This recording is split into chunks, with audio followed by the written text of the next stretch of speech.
Assalamualaikum warahmatullahi wabarakatuh. Bagaimana kabarnya anak-anak? Alhamdulillah pada hari ini berjumpa kembali dalam materi pelajaran seni, budaya, dan prakarya. Semoga kalian senantiasa diberikan kesehatan, diberikan senantiasa semangat untuk mengerjakan setiap tugas-tugas dengan ceria. Baik anak-anak, pada hari ini kita akan belajar komik. Sebetulnya kita telah pelajari komik di pertemuan sebelumnya. Namun pada hari ini kita kembali akan gali apa itu komik, langkah-langkah membuatnya, dan lain-lain yang dapat kita dapatkan di pertemuan ini. Semoga bisa menambah pengalaman, menambah wawasan kalian semua. Komik adalah suatu bentuk seni yang menggunakan gambar-gambar tidak bergerak yang disusun sedemikian rupa sehingga membentuk jalinan cerita.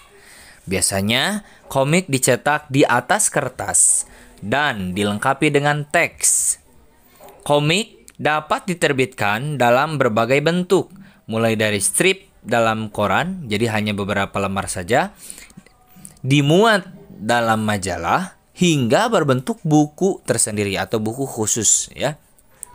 Menurut Will Eisner, bahwa komik adalah tatanan gambar dan balon kata yang berurutan dalam sebuah buku komik.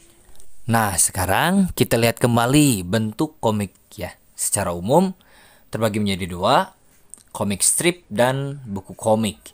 Maksudnya komik strip itu suatu bentuk komik yang terdiri dari beberapa lembar bingkai kolom yang dimuat dalam suatu harian atau majalah, sedangkan kalau buku komik yang berbentuk buku. Dapat bedakan ya. Baik, sekarang kita akan pelajari langkah-langkah membuat komik. Yang pertama, kalian harus tentukan ide cerita ya, membuat karakter. Kemudian setelah itu, kalian susun rangkaian ceritanya. Setelah rangkaian ceritanya telah terbentuk, kalian coba buat sketsa menuangkan ide cerita dalam media gambar secara kasar. Kemudian selanjutnya yaitu tahap pewarnaan, di mana kita memberikan warna kepada komik yang telah kita buat, warna hitam putih atau full color. Setelah itu kita lettering, tahap pembuatan teks pada komik. Komik disebut juga cerita bergambar atau cergam.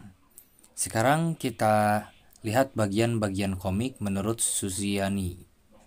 Yang pertama, karakter semua tokoh yang ada dalam komik. Jelas ya itu ya.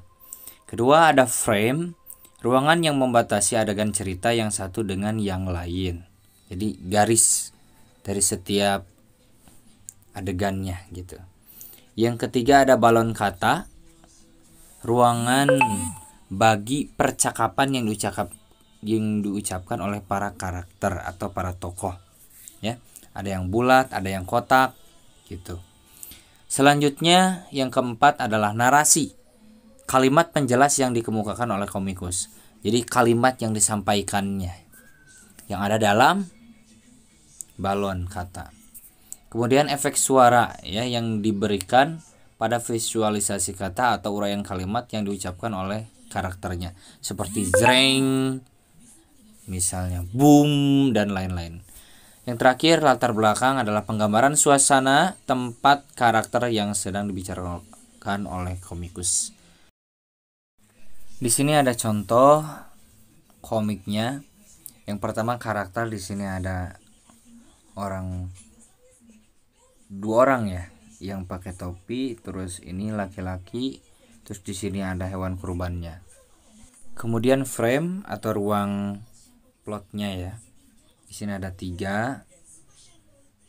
Silahkan dilihat ya, di sini setiap adegannya diberi batasan, yang di atas lumayan lebar, yang di bawahnya ada 2. Kemudian balon kata.